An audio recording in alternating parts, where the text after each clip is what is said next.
Olá, sou a Telvina Vaz, estamos aqui para mais um episódio do nosso podcast A Saúde em Suas Mãos. E vocês, como estão gerenciando sua saúde, seu bem-estar e principalmente como é que está a tua saúde emocional, como é que está a tua saúde mental?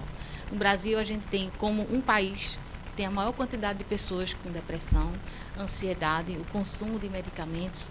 Então isso é um dado, né, da Organização Mundial de Saúde. Então isso é muito importante, esse tema cada dia mais importante, inclusive, né, adolescentes e crianças. Então a depressão é uma coisa extremamente impactante para a nossa sociedade, tem impactos sociais, econômicos, emocionais. A gente precisa abordar esse assunto de uma forma mais séria, né? Não simplesmente estar tomando medicamentos, né? A saúde emocional, a saúde mental, ela tem um complexo, e para a gente resolver isso, a gente precisa ter uma atividade física. A nutrição também tem um impacto na função cerebral, a suplementação, a atividade física e o gerenciamento das emoções, dos estresses, né? Nosso estilo de vida cada dia está aumentando esse número de depressão, de ansiedade, e hoje nós temos a alegria de poder receber, né, uma psicóloga aqui para a gente contribuir mais ainda, né, nesse aspecto tão importante.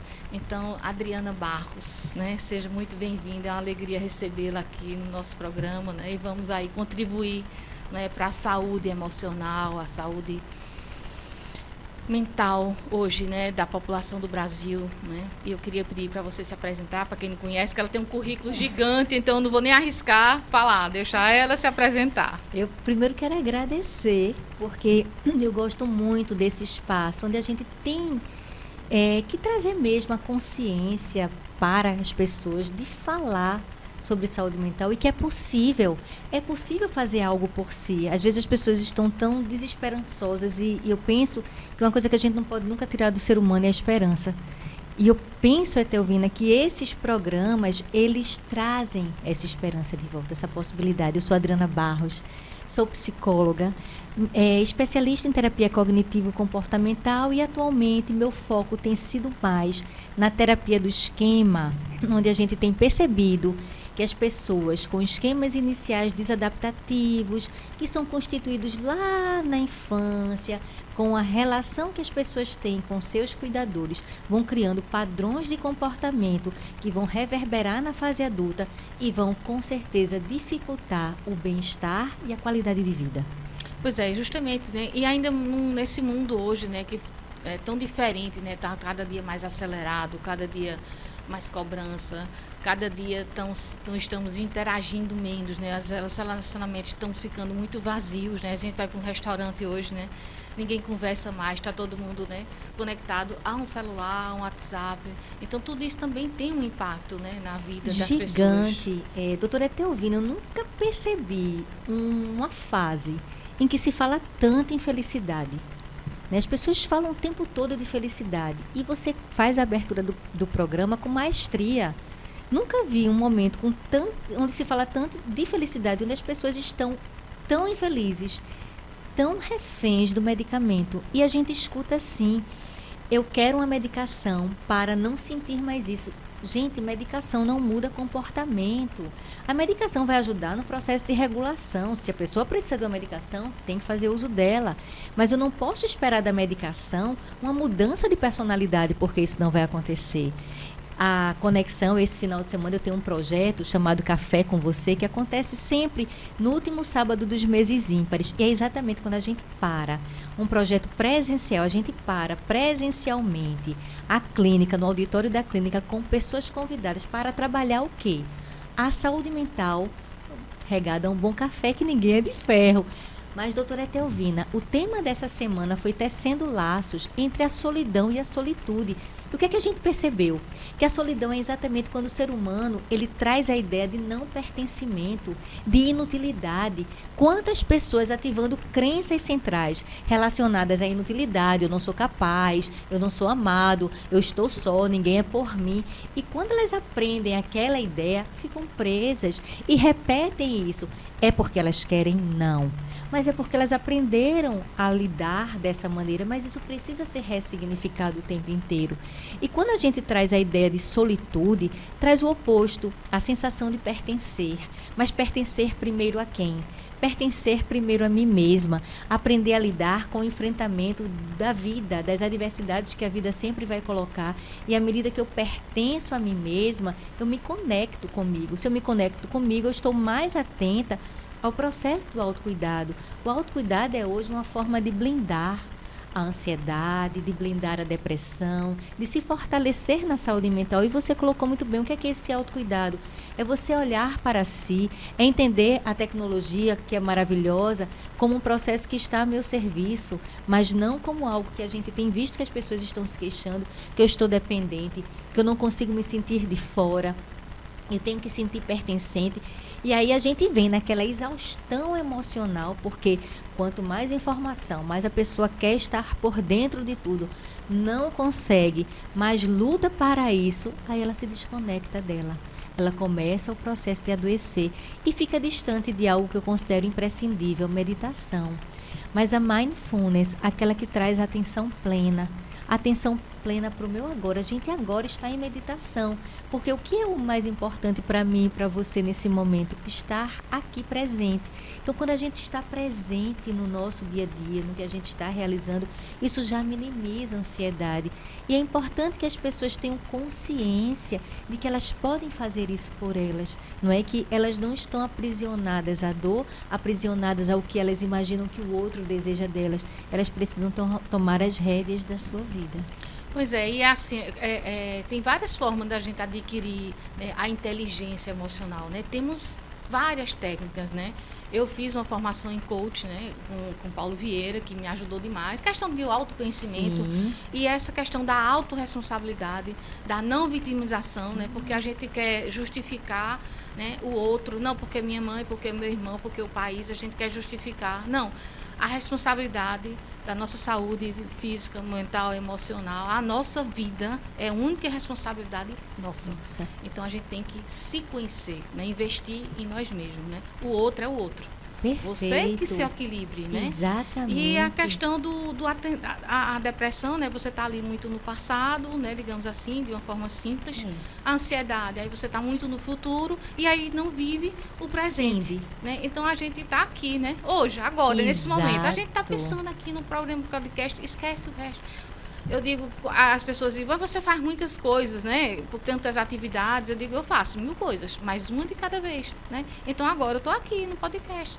Amanhã eu vou cuidar de outra coisa. Vamos estabelecer ritmos e respeito a si próprio. Gosto dessa palavra, ritmos. Gosto muito dessa palavra, pausas. É importante que a gente lembre que elas são fundamentais na vida da gente.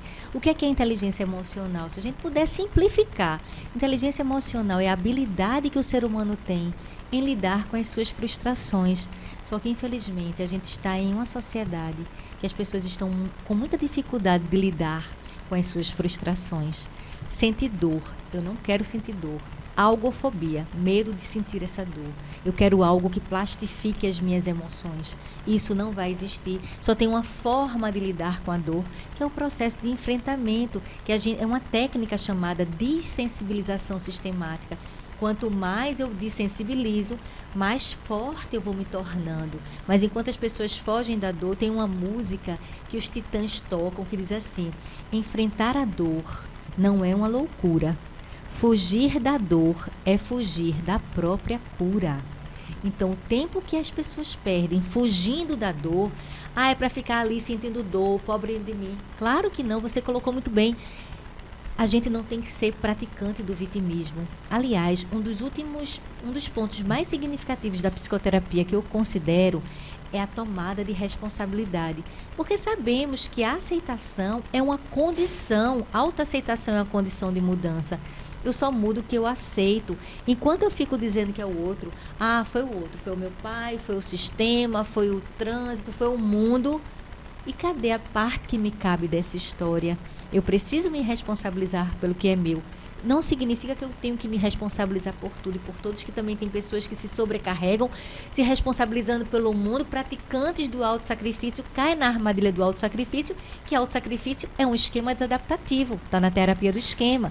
Então, a gente não tem que praticar o autossacrifício, mas eu preciso me responsabilizar pela dinâmica da minha própria vida e por aquilo que eu estou na liderança, estou na organização, lembrando sempre de que gentileza. Quanto mais a gente lida com pessoas e a gente traz para a nossa prática, para a nossa expertise, gentileza, a gente está com certeza fazendo um mundo melhor. E aí está chegando naquela tal felicidade. Tem um filósofo francês que eu gosto muito. Ele escreveu um ensaio. O nome dele é André Comte Sponville. André Comte escreveu um ensaio chamado A Felicidade Desesperadamente. Como é isso? A felicidade desesperadamente. Aquela que eu não espero. E aí ele traz essa ideia da felicidade em ato. A felicidade desesperadamente é aquela que eu vivo agora, é aquela que eu vivo em ato. E a gente precisa se conectar a isso. E ele conta nesse ensaio uma passagem muito interessante de um pai que prometeu ao filho um trenzinho para o Natal. E o filho pequeno, com muita vontade de ganhar aquele trenzinho, sempre perguntando ao pai, já chegou o Natal, já chegou o Natal? E o pai, não, ainda não chegou o Natal, até que o Natal chega. Quando chega, dia 25, vamos embaixo da árvore, olha aqui o seu trenzinho. A criança pega aquele pacote, abre de uma forma assim, até ansiosa, deixa o pacote, olha para o pai e pergunta, pai, quando é o Natal? Ou seja, aquilo ali já não tinha mais importância. Porque agora eu já me preocupo com o que é que eu vou ganhar lá na frente. Então as pessoas estão exatamente vivendo isso. Estão deixando de aproveitar as grandes conquistas. A gente vai conhecendo pessoas, encontrando pessoas e deixando de conhecer. Precisamos nos conectar com o outro. Isso ajuda na solitude. Eu preciso ser curiosa, saber do que o outro gosta, conversar um pouco, quais lugares aquela pessoa conheceu, como é que está a vida dela naquele momento. Isso é uma boa temática de diálogo. E quando eu vou conhecendo as pessoas, eu vou me sentindo pertencente. E isso vai sendo, sim, uma forma de nos blindarmos, de nos fortalecermos na nossa saúde mental. E a saúde, né, do ponto de vista com a Organização Mundial de Saúde, não é uma ausência de doença, né? É uma saúde física, é uma saúde emocional. E a saúde emocional, toda é importante, né? Mas eu acho que o contexto, né? Quando você está equilibrado emocionalmente, então você vai automaticamente cuidar mais de si, ter mais um amor próprio, né? E esse mundo, né, virtual, né, esse Instagram, todo mundo quer se comparar, todo mundo tem uma vida perfeita no Instagram, mas a vida real não é assim.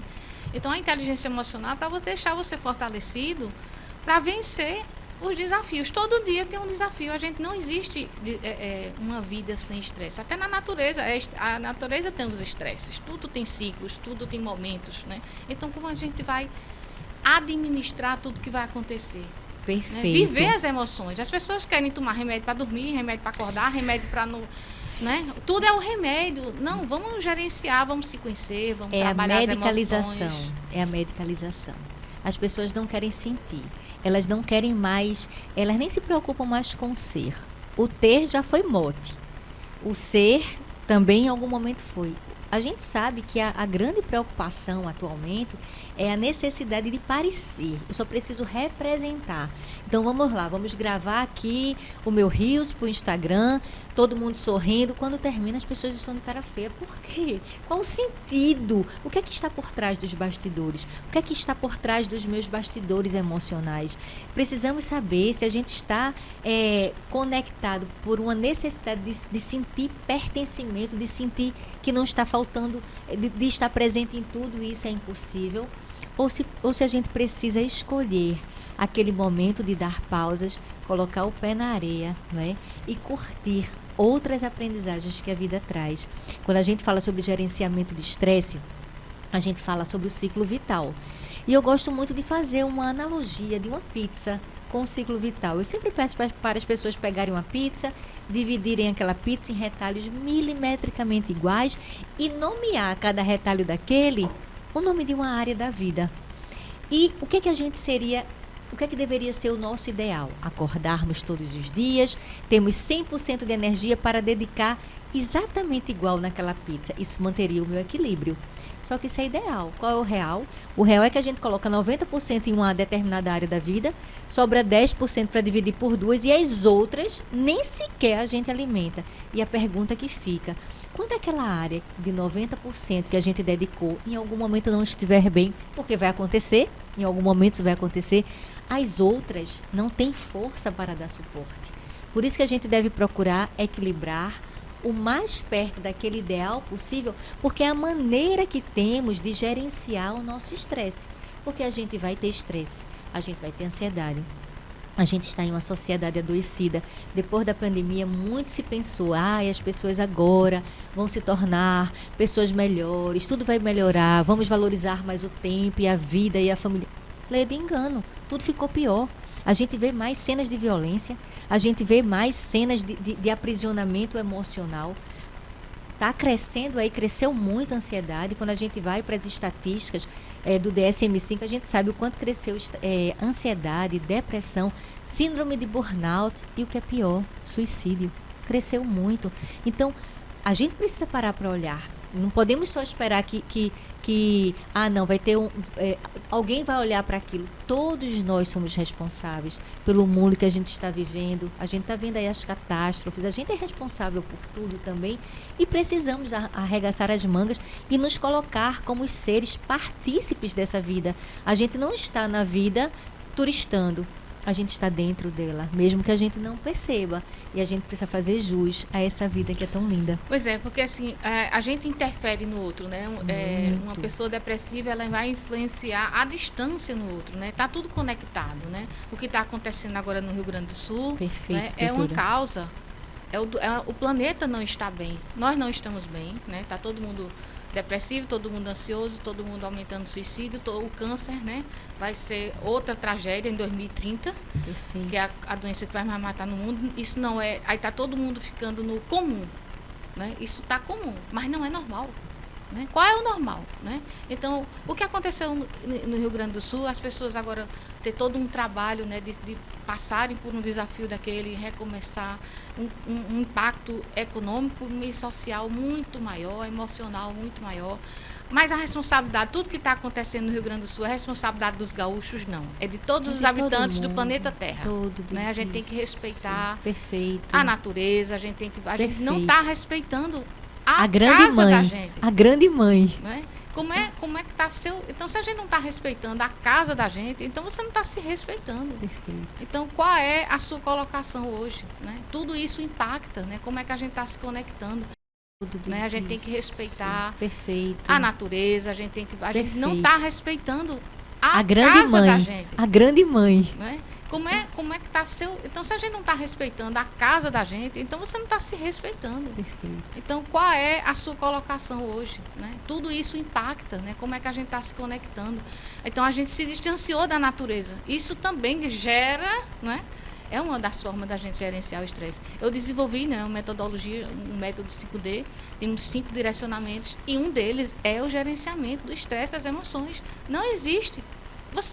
O estresse, ele existe, a gente só tem que administrá-lo da melhor forma possível, né? Procurar profissionais para ajudar. Mas não é só o profissional, não é o medicamento, né? É um conjunto de coisas que você tem que investir. É ele olhar para si, é a prática de um exercício físico, é uma alimentação, como você colocou, a nutrição, que a gente sabe que tem efeitos no cérebro, já se sabe, tem estudos. Eu penso que devíamos confiar mais nas pesquisas. Eu penso que a ciência, ela está aí a nosso favor. E será que a gente está olhando para a ciência como a gente deveria? E na verdade, eu acho que a informação... Hoje a gente bota no Google, tem tudo. O que é que está faltando para as pessoas mudarem? Porque informação não falta. Agora, é o poder de decisão, de dizer, não, eu vou me cuidar. Né? Então, as pessoas vivem protelando as coisas, né? E aí... de repente, a coisa toma uma dimensão muito maior e é muito mais complicado de você resolver. Eu gosto muito de orientar as pessoas a ficarem atentas aos seus pensamentos, porque são essas cognições que vão regular as suas emoções e, consequentemente, os seus comportamentos. Então, se eu venho nutrindo uma cognição disfuncional, eu vou ter uma emoção disfuncional, porque as coisas não precisam acontecer.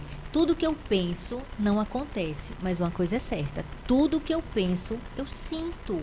Então, quando eu começo a pensar, eu não sou capaz, eu não vou conseguir, isso está difícil para mim, eu mesma vou amputando as minhas forças, eu mesma vou limitando as minhas possibilidades.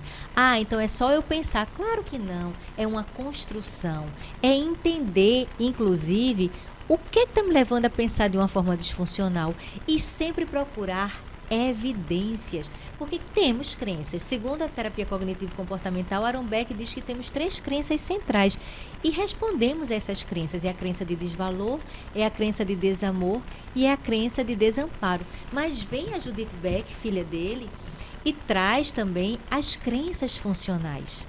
E ela diz que a gente está aqui graças à nossa funcionalidade. Então, crença de desvalor, crença disfuncional. Qual é a crença funcional? Crença de valor. Crença de desamparo, disfuncional. Qual é a crença de funcional? Amparo, a ideia de você ser eficiente. Crença de desamor, disfuncional. Crença de amorosidade, funcional. Então, precisamos ativar mais o que a gente chama em terapia do esquema do modo adulto saudável, as forças do adulto saudável, que é o que você já falou, tomada de responsabilidade, autorregulação emocional, resiliência, inteligência emocional, tudo isso faz parte de um gerenciamento de emoções. Crescemos, não dá mais para a gente dizer, mesmo que a minha criança esteja ferida, bora cuidar dessa criança, mas não dá mais para ficar culpando o mundo, a minha história, porque quando eu era pequena, porque a minha professora, porque o sistema, porque o meu professor. Gente, agora sou eu comigo mesma. O que é que eu posso fazer com o que eu tenho? Eu gosto muito da ideia, Sartre tem uma frase que diz assim: não importa o que fizeram ao homem, importa o que o homem fez com o que fizeram dele. Eu trago essa frase dele como algo assim norteador, porque se a gente ficar no vitimismo, eu vou sempre olhar para trás, culpando alguém, eu não preciso encontrar culpados, eu não preciso, às vezes é muito melhor a gente estar bem do que estar certo. Teve um culpado, teve um responsável, eu nem gosto dessa palavra culpa, mas teve um responsável, talvez até eu também nessa responsabilidade. E tem, complementando essa questão da autorresponsabilidade, tem muito do controle da gente, de permitir o limite, né? A gente tem que limitar até onde aquela pessoa pode interferir em mim e me agredir e me julgar, né? Então, se eu estou bem, se eu estou equilibrada com a minha verdade, né? Não sou não é a dona do mundo, mas é a sua verdade. É o seu propósito. Então, qual é a sua verdade, né? Então, se alguém vem criticar você, ou vem me agredir, ou vem... se você estiver bem, se ela disser aquilo não vai te atingir, né? Então, dela. Você tem a sua consciência. Então, realmente, a gente precisa ter esse equilíbrio, né? E isso não é fácil, não é simples. Né? Se fosse simples, né? Se fosse simples. Mas é uma questão de decisão. É a gente decidir, não, eu vou, né? Vou me equilibrar, vou me cuidar. E tem a N ferramentas, N técnicas, né, para a gente conseguir isso. Falta a determinação. O que é que está faltando, né? Aqui que estão os ouvindo. O que é que falta para você respeitar você, né? Às vezes se autoconhecer, né? Às vezes as pessoas nem se conhecem. Elas acreditam naquilo que disseram para elas. E seguem repetindo aquele processo. Não. No momento em que ela olha e diz, espera aí, será que eu sou isso que disseram? Ou eu sou a mais? Será que eu não sou um além? Então, bora começar pelo processo de autoconhecimento. Descobre teus valores, teu propósito, o que é que faz sentido na tua vida. E é a beleza, né, da criação, né, divina, independente de religião, né? Mas Deus criou nós, né, únicos, né? Então, Etelvina é Etelvina. Adriana é Adriana, não é? Assim, cada um tem uma característica, um talento, mas tem seus desafios, né, suas melhoras, sua evolução. A gente está aqui para crescer. Cada dia a gente aprende mais, cada dia a gente vai crescer mais, cada dia a gente tem que melhorar e contribuir com o nosso real redor, né? A gente tem que contribuir com o bem do próximo. Primeiro você, mas o outro também. Você tem que contribuir para o bem-estar das pessoas no seu entorno, na sociedade, no seu mundo. Tornar tudo mais acessível e melhor. É bom para mim. Eu gosto muito daquela analogia de que se eu acendo a luz da minha casa, eu não preciso apagar a luz da casa do vizinho. Mas se o vizinho acender a luz da casa dele e o outro acender a luz, a minha rua toda fica iluminada. Quem é que ganha? todos nós. Muitas vezes a gente quer pensar que acender a luz da nossa casa, eu tenho que apagar a luz do outro. Não, gente. Se o outro tiver sua luz própria, eu tiver a minha e o outro a dele, e assim for, o ambiente fica mais iluminado, tudo fica mais seguro, tudo fica mais palpável, tudo fica mais concreto. E o nosso corpo, né, ele sente, né, como diz Deepak Chopra, ele diz que as células da gente vivem bisbilhotando nossos sentimentos. Então, vem os sentimentos, depois vem os primeiros pensamentos, vem os sentimentos, depois vem as doenças no corpo físico, né? Então, quando a gente não dá importância, o corpo está ali pedindo socorro, né? Dermatites, que ninguém sabe qual a causa, né? Uma dor no estômago, o que for, né? Uma hipertensão, tem N, o corpo fala. O corpo grita, Né? até ouvindo o corpo você grita. vai cuidar de uma doença, mas o que é que está por trás dessa doença? Né? Tem que tomar o medicamento para aquela doença? Não, por que eu estou com aquela doença? Né? Porque o nosso corpo ele tem um poder de autocura. 24 horas a gente está equilibrando, a gente é que desequilibra. Né? Então a doença é um reflexo, né, que não alguma coisa está desequilibrada no corpo físico, mas com certeza tem o emocional por trás. Orquestrando todo esse processo, tem sim. Eu gosto muito de pensar sobre isso, porque essa relação mente e corpo integrados e ambos integrados ao ambiente e também sofrendo os reflexos desse ambiente, foi quem deu vida para a medicina psicossomática, que é exatamente isso, o nosso organismo adoecendo por fatores emocionais. Então, no momento em que eu entendo, que eu busco esse autoconhecimento, por que está acontecendo comigo, que eu busco questionamentos, eu preciso me questionar. O que tem de mais nobre nesse processo é a metacognição. Eu sou diferente, o que é que me torna diferente de outros animais? O meu pensar. E o que é que me torna diferente de outros seres humanos? A forma que eu penso.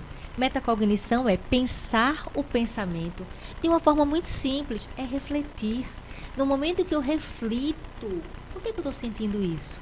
Que eu tento entender, que eu capto o que é que eu pensei, porque às vezes eu estou sentindo algo que eu não estava sentindo. Se eu ficar atenta e conseguir captar o meu último pensamento, eu regulo a minha emoção, porque muitas vezes as minhas emoções, elas têm muito mais, né? Eu tenho uma frase que eu gosto, que eu não vou me lembrar o nome do filósofo, mas ele falou que passou a vida assim, em desespero, teve muitos processos assim, angustiantes, e no final ele percebe que muitos desses processos nem sequer aconteceram. Olha quanto tempo que a gente perde, que a gente sofre pelo que a gente pensa. A gente vai construindo castelos na nossa ideia. O pensamento ansioso vem. Tem duas formas de eu lidar com o pensamento. Às vezes eu começo a contar a história. E se acontecer? Então vai ter que ser dessa forma. Vai ser assim. Na hora que eu começo a construir uma historinha, eu tenho ansiedade. Mas aí o pensamento ansioso vem e eu começo a questionar. Qual é a evidência? Qual é a certeza que eu sei que isso vai acontecer? Na hora que eu começo a questionar, faço questionamentos socráticos, faço a metacognição, esse pensamento volta para o lugar de pensamento e eu regulo a minha emoção.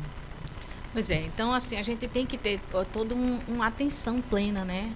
Isso. Ao que está acontecendo, o que é que eu estou vivendo, o que é que eu estou plantando, né? Então, saúde, a gente não vai na esquina, né? Da farmácia, né? Farmácia uma a cada esquina, né? Então isso é uma coisa muito gritante. Então a saúde é um investimento diário, né? Não é uma coisa simples, né, da gente conquistar, mas a gente precisa, porque é o bem maior. A gente com saúde, a saúde física, né, emocional, a gente precisa dela para exercer todas as nossas atividades, o que for que você fazer, seu trabalho, seu lazer, o que for, né? E as pessoas também tomam, outra coisa que acontece muito, que eu observo, é que as pessoas tomam muito posse daquilo. Não, eu sou depressiva. Não, você não é depressiva. Você fantástico. está, né? Não, eu sou ansioso. Não, você não é ansioso. Você está ansioso. Mas tudo isso muda. Não é simples, mas é possível de mudar, né? Perfeito. A gente pode ter momentos de tristeza, momentos de depressão. A gente tem que viver, né? Eu perdi meu pai, eu vivi meu luto. Que precisa ser vivido. Preciso viver. Não é para tomar um remédio para dormir e esquece o que aconteceu. Não. Viva. Agora tem o dia de começar o luto e tem o dia de terminar. Tudo a gente precisa ter esse equilíbrio, né? Saber até onde vai. Chore, né? Os homens não podem nem chorar, não é? Porque quando a gente chora, a gente está desabafando. Então a gente precisa botar para fora, né? Precisa vivenciar. Tá com raiva? Sim, administra a raiva. né? Você não vai estar agredindo ninguém, mas administra sua raiva. A gente tem que sentir raiva, né? Tristeza, sentimentos, eles existem, precisam ser, né, vividos e administrados. Gosto muito dessa sua fala, porque eu sempre digo, olha, gente, todas as emoções são boas. Tristeza é bom, raiva é bom, medo é bom. E as pessoas, como assim? Tristeza é bom, raiva é bom, medo é bom. Todas são boas, porque todas são sinalizadoras de que algo está acontecendo com a gente. Quando eu estou triste, eu tenho uma tendência a refletir mais. Quando eu estou com medo, aquilo pode me dar uma sensação de, peraí, deixa eu avaliar novamente se eu posso dar um passo à frente. Quando eu estou com raiva, eu percebo que eu passei por uma situação de injustiça. Então, tudo isso me leva a uma reflexão. E a própria alegria demais é ruim, porque alegria demais é euforia. Então, todas as emoções são boas. Tudo vai depender de quê? Do bom senso, do olhar para essas emoções, porque é a partir do meu comportamento, é a partir do que eu sinto, que eu vou me descobrindo, que eu vou sabendo quem eu sou no mundo e qual é o meu propósito. Mas se simplesmente eu quero esconder isso, eu não quero pensar, eu não quero sentir, não, eu não quero chorar, a gente não só pode, como deve. Choro é comportamento. Cognição regula emoção, que regula comportamento, não tem como não vir. Estou triste, acabei de perder alguém, estou no luto, senti a tristeza. É possível que eu chore e eu devo chorar, porque é uma expressão. E aí vem a Brené Brown, quando ela escreveu um livro, A Coragem de Ser Imperfeito. Perfeito esse livro, perfeito. E aí ela traz como é necessário que nós possamos dar vazão à nossa vulnerabilidade. Somos fortes quando reconhecemos a nossa vulnerabilidade. Doutora Etelvina, a senhora conhece alguém no mundo que não seja vulnerável? Pois é. Impossível. Alguém no mundo que não tenha medo. Alguém no mundo que não tenha tristeza.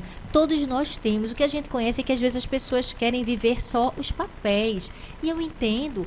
Nós vivemos papéis, mas os papéis não podem sobrepor a ideia de darmos vazão ao que de fato estamos expressando, ao que de fato estamos sentindo. A nossa vulnerabilidade nos torna pessoas fortes, pessoas capazes de lutar por um propósito. Quando eu reconheço em mim a minha vulnerabilidade, eu fico mais forte para reconhecer que o outro também pode ser vulnerável. E isso me ajuda a respeitar o outro nas suas diferenças, porque às vezes a gente só quer ver o nosso lado e a gente não quer entender por que o outro está daquela forma. Às vezes a gente está naquele comportamento de perfeição, de que tudo tem que rodar com funcionalidade e algo sai errado e a gente cobra e a gente exige. E às vezes eu não entendi o motivo do outro, mas quando eu reconheço a minha vulnerabilidade, quando eu reconheço que eu também sinto emoções, é mais fácil eu reconhecer o outro ser humano como ser humano, que é o que nós todos somos.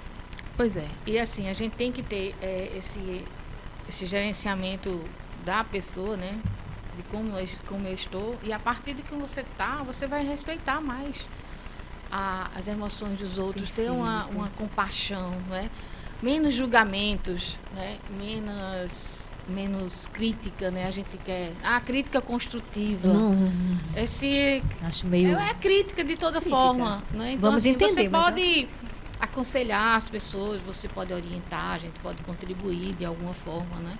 Tem os filhos que a gente tem uma responsabilidade grande, né, de estar administrando. Tem algumas fases da vida que uns precisam de mais, outros não. Mas outra coisa muito importante é essa questão da gente jogar, né, no outro, né? Existem muitas pessoas que querem viver em função do outro. E essa questão de solidão e solitude. Então, você tem que estar bem com você mesmo, independente, né? Eu tô aqui, tô bem, né? Se tiver um relacionamento, se você tiver ou não, esse relacionamento ele tem que agregar mais, tem que tua vida ficar melhor. Mas se você estiver sozinho, você tem que estar bem, né? Sua felicidade, seu bem-estar não depende do outro. Tem um filme que é um curta chamado Solitude, que foi produzido pelo pessoal do Amapá. Um filme lindo, eu considero ele lindíssimo. Ele deve ter uns 6 minutos. E ele fala, não é? Vai mostrando a história da personagem. E quando ela volta para dentro, que ela cura as feridas dela, ela tem um amigo que ela nem enxerga esse amigo é um escorpião que ela encontra pelo caminho. E quando ela faz amizade com esse escorpião, e depois ela não dá vez para ele. E aí vem uma águia e pega o escorpião, e é quando ela sente esse bichinho indo embora, ela consegue resgatá-lo, ela cuida dele. Era um escorpião bebê. Depois que ela começa a se curar, olhar para dentro de si, o escorpião reencontra a mãe, não é? E na hora que ele vai embora, que ele dá tchau, ela se sente meio assim e ela segue. Ou seja, mostrando pra gente que a gente, as pessoas que vão sair da nossa vida é porque cumpriram seu ciclo, e elas vão quando a gente já está apto e pronto para lidar. Esse filme começa falando de uma relação que ela termina, que ela perde, o quanto que ela gera expectativa naquela relação de dependência, o quanto ela se abandona porque ela se sentiu abandonada pelo outro, e a necessidade dela reestruturar-se, voltando para um encontro consigo, porque de outra forma ela vai ficar ali na cama, achando que o mundo, que é uma injustiçada, que o mundo é péssimo, que o outro foi mal porque a deixou, e não fazendo nada pela vida dela. É quando a gente se encontra com o nosso eu e vê a força e o potencial que está dentro da gente, está dentro de todo mundo, como você colocou, essa energia maravilhosa. Deus, independente de religião, está mostrando para a gente o quanto a gente tem essa força dentro da gente, que em psicologia Freud chamou de pulsão de vida. Está na gente, né? É a nossa capacidade de ir. Vamos olhar, vamos nos permitir sentir. Às vezes, quando um recipiente de água, bora imaginar que esse copo tem uma Coca-Cola, e eu quero transformar em um líquido transparente. Então eu vou debaixo da torneira e coloco. Quanto mais líquido transparente eu colocar, mais aquela Coca-Cola vai saindo, mas aquele líquido vai dando lugar a esse líquido transparente. Então, na hora que tiver algo que não está funcionando, bora encharcar de situações que funcionam. E a gente precisa captar. A gente está no mundo. Não acho que a gente está no mesmo barco. Acho que estamos na mesma tempestade, em barcos diferentes. Mas que as pessoas ali naquela navegação, termina que um pode ajudar o outro. E a gente precisa, pelo menos, estender a mão e pedir ajuda. Tem pessoas que não querem nem sequer pedir ajuda. Ficam naquela dor. Eu consigo tudo sozinho. Não conseguimos tudo sozinho. Estamos no mundo para trocar. Eu preciso de você, doutora Etelvina. A senhora precisa de mim. E nós precisamos um do outro. Porque é aí que se forma a grande conexão humana. É aí que se forma a força de um planeta. É aí que se forma a força de uma nem gosto de usar esse nome, mas a força de uma raça humana. Então, nesse contexto, a gente precisa ser a gente para ajudar o outro a ser o outro. E a vida precisa melhorar, a gente precisa se comprometer com isso. Não que a gente não tenha falhas, não que as dores não venham, não que os problemas não existam. Tudo isso existe. A gente só não pode nunca tirar de um ser humano é a esperança. E justamente, né, que quando a gente tem essa abordagem, essa consciência, né, para eu cuidar do outro, né, eu preciso também estar bem, né? E a questão dos pais, né, essa responsabilidade, que assim, o suicídio já é uma tragédia, mas o suicídio dos jovens é muito mais trágico, né? Muito difícil. Mas uma criança, um adolescente ou o que for, o suicídio, ele tem sinais antes. Ninguém tem um suicídio de um dia para outro, né? Então, a gente também precisa ter esse olhar, né? Observar as pessoas, né? Mas se eu não estou bem, eu não tenho tempo para olhar ninguém. E aí, depois que a coisa acontece, já perdeu o time. Então, a gente precisa ter esses relacionamentos, observar quem está junto de você, como é que tá, porque as coisas não acontecem do dia para a noite. Assim como as doenças, né? Como não é todas do dia para a elas, noite. exatamente. Né? Tem todo uma construção. Vários sinais. Aí você não, né? Tá com a dor, toma analgésico. Tá com a dor, toma analgésico. Aí as pessoas querem mudar. Em vez de mudar pelo amor próprio, pelo autocuidado, não, tem que ser pela dor. Né? Então as pessoas mudam o estilo de vida porque teve um câncer, vai mudar a alimentação, aí vai fazer atividade física, aí vai ter porque passou por um processo, né? Às vezes as pessoas, hoje é uma coisa tão comum, que o câncer de intestino é o mais frequente, digamos assim, toda hora tem um ator, alguém com câncer, com enfim, história, né? Famoso, e aí a pessoa vai ter que fazer todo aquele procedimento, né? Agora a princesa, né? Tá bonita, aí perde cabelo, aí tá... Uma coisa tão simples, fazer uma colonoscopia, né, anual, já muda tudo, né? Mas as pessoas dizem que é invasivo. Aí eu disse, e o tratamento para um câncer não é invasivo. Então, assim, é complicado. As pessoas têm a coisa da da Procrastinação o tempo todo, verdade. E vai resolver depois. Quando as coisas acontecem, aí vamos a resolver. Não, a gente tem, né, ferramentas e essa conscientização do antes. Eu gosto muito de dar o meu exemplo, né? Eu sou uma pessoa que não sou muito adepta ao exercício físico. Mas todos os médicos que eu fui, todos, já tem alguns anos atrás, uns 3 anos, todos, fui pro médico do joelho, porque a pandemia eu tive que operar o joelho, e vou fazendo os check-ups da vida. Cada um dizia uma coisa, mas uma coisa todos diziam em comum: Adriana, faça exercício físico. Eu disse, rapaz, está na hora de eu fazer as pazes com exercício físico. E aí eu comecei a pensar, exercício físico é para mim um remédio. Então eu vou botar na cabeça que é melhor tomar esse remédio agora do que precisar tomar um remédio para uma pressão alta, para um colesterol, para uma diabetes lá na frente, ou até uma quimioterapia. A gente não sabe. Agora, o que a gente sabe é que o exercício físico vai nos ajudar a termos mais qualidade de vida e faz parte do autocuidado. E aí eu introjetei exercício físico na minha vida e na vida do meu marido. Hoje, nós somos praticantes de exercício físico para termos qualidade de vida. Eu tenho muita vontade, eu sempre digo, meu pai tem 88 anos e tem uma saúde boa. Assim, tá se cuidando, tudo, mas vai aos médicos e assim, não tem diagnóstico de nada. Tem o corpo, que os ossos já não é a mesma coisa, fica mais tempo sentado. E eu digo, poxa vida, se eu chegar e tem uma cabeça perfeita, é algo que eu adoro conversar com ele, que ele tem histórias que eu digo assim, é minha memória de infância, de adolescência. E eu penso, se eu chegar aos 90 anos, trabalhando, vai ser uma festa. Então eu preciso me dar de presente o exercício físico, que é o que pode me garantir ir adiante. Porque nosso corpo, né, nosso DNA está pronto para viver 120 anos. Aí que notícia boa, né? Eu não sabia está em nossas notícia. mãos, né? O que é que você está fazendo, que né? bom. Porque a gente tem um DNA, a gente tem umas tendências às doenças, mas o que vai funcionar, né, com o Bruce Lipton, a epigenética, né? Depende do meu estilo de vida que vai acordar ou silenciar aqueles genes. Então não é porque eu tenho uma carga genética que as pessoas dizem, porque a minha família... Não, a gente não é vítima do nosso DNA. A gente hoje tem tecnologia, né? Eu faço o método, a gente faz um mapeamento genético, tecnologia de Israel, né?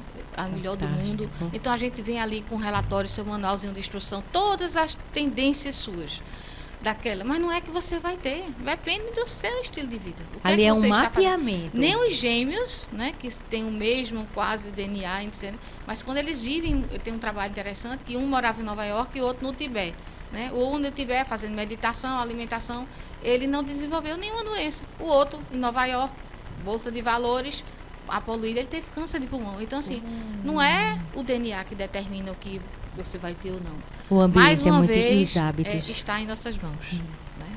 As escolhas, né? Para cada escolha tem uma renúncia e etc. Então a longevidade hoje já está conquistada. Agora a longevidade, né, com liberdade, né? Então como a medicina funcional, né? Vamos envelhecer como as árvores, né? Ninguém quer morrer cedo, ninguém quer morrer com 30 anos.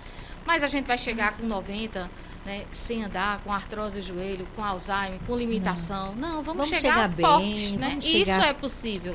Existe isso já em vários países, as zonas azuis. Isso é real.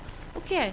O estilo de vida. O que é o estilo de vida? É esse conjunto. Não existe mar de rosa, não existe uma vida sem problemas, né? Mas existe uma vida, né? Aí todos os dias para a gente viver da melhor forma possível. Então eu quero agradecer aqui a contribuição, né, de Adriana ao nosso programa, A Saúde em Suas Mãos, e a saúde física, emocional, esse conjunto, né? Então quero pedir aqui para você deixar seus contatos, seu Instagram, suas redes, para todo mundo procurar aí ajuda, né? E se equilibrar emocionalmente. Primeiro eu quero agradecer, né? Assim, muito, agradecer novamente a você que está aí, não é? Permitindo que a gente entre na sua casa para escutar sobre um tema tão relevante. Agradecer a você pelo propósito de fazer um trabalho tão voltado para o social. Eu penso que trabalhos assim é o que muda o mundo. E as minhas redes sociais, você pode me encontrar no Adriana B Psi, B de bola, Clínica de Psicologia Adriana Barros, e também o Instagram do nosso projeto, que é aberto ao público, Café com Você Psicologia. Acontece presencialmente e vale a pena conferir. Vou deixar aqui também o meu celular, se você quiser pode entrar em contato, que é o 819 9978 5745. E agradecer mais uma vez, doutora Etelvina. Gratidão. Então, estamos hoje encerrando mais um nosso programa, né? Mais um episódio do nosso programa A Saúde em Suas Mãos. Então, aguardo vocês no próximo episódio, né? Se inscrevam, deixem o seu like, né? Compartilhem e ajudem aí esse nosso canal a crescer e que poder contribuir com outras pessoas, né? Afinal de contas, né? A saúde está em nossas mãos.